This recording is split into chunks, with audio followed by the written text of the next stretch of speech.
Баршаңызға қайырлы күн достар. Бүгін сіздермен өте оңай әрі өте дәмді кураби печеньесін дайындайтын боламыз. Алдымен бөлме температурасындағы жұмсақ сары майымызды 5-6 минут ағарғанша жақсылап миксерлейміз. Оған қант ұнтағын және ванилинді қосып, барлығын араластырамыз. Келесі кезекте бір жұмыртқамызды қосып, оны да жақсылап араластырып аламыз. Соңында жүгері крахмалын және електен өткізілген ұнымызды қосып, миксердің төменгі жылдамдығымен біркелкі қамыр болғанша араластырамыз.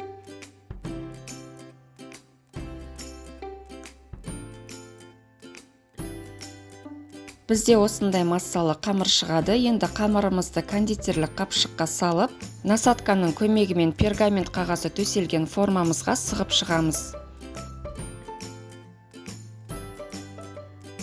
Енді саусағымызды сәл ғана сулап алып, ортасына осылай ойықтар жасап шығамыз.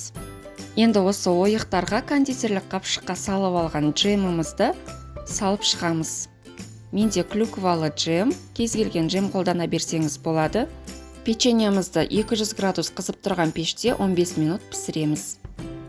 Піскен печеньемізді толықтай суытамыз. Осымен біздің үгілмелі, дәмді әрі оңай печеньеміз дайын болды. Міндетті түрде шайға жасап көріңіздер, астарыңыз дәмді болсын.